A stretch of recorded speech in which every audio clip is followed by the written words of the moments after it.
বহির্বিশ্বের যুদ্ধের কারণে বাংলাদেশের তেল সংকট আমি নিজে চিন্তা ভাবনা করি আমি এই গাড়িটা তেলবিহীন একটা গাড়ি তৈরি করেছি। তেলের লাইনে দাঁড়িয়ে ঘন্টার পর ঘন্টা অপেক্ষা করতে গিয়ে মানুষ যখন ক্লান্ত, ঠিক এর মাঝেই হয়তো চোখে পড়বে এমন এক গাড়ি যার লাগে না তেল, দিতে হয় না চার্জ, তবুও সেটি পৌঁছে দিচ্ছে গন্তব্যে। শুনতে অসম্ভব মনে হলেও এমন কিছুই সম্ভব করতে চেয়েছেন সাতক্ষীরার ফারুক হোসেন।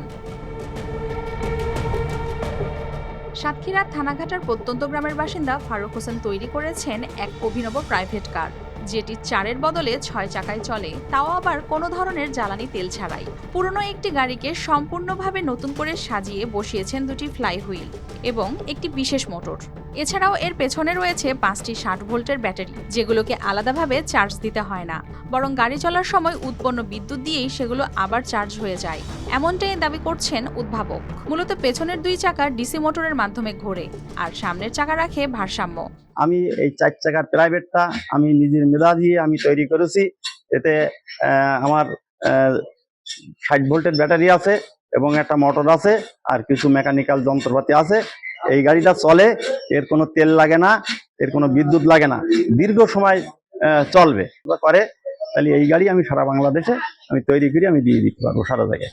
এর মাঝেই সাতক্ষীরার রাস্তায় পরীক্ষামূলকভাবে প্রায় 70 কিলোমিটার পথ পাড়ি দিয়েছে এই গাড়ি। প্রতি ঘন্টায় 70 থেকে 80 কিলোমিটার গতিও তুলতে সক্ষম বলে জানানো হয়েছে। ইঞ্জিন ছাড়াই এবং তেল গ্যাস ছাড়াই একটা গাড়ি আবিষ্কার করেছেন। গাড়িটা খুবই সুন্দরভাবে চলতেছে, আমরা এতে চড়েছি, দেখেছি, মুন্সিগঞ্জ ঘুরে আসছে, কোনো তেল গ্যাস লাগেনি, খুবই ভালো লেগেছে। স্থানীয়দের মতে এই প্রযুক্তি যদি বড় পরিসরে ছড়িয়ে দেওয়া যায় তাহলে জ্বালানি আমদানির উপর দেশের নির্ভরতা অনেকটাই কমে আসবে।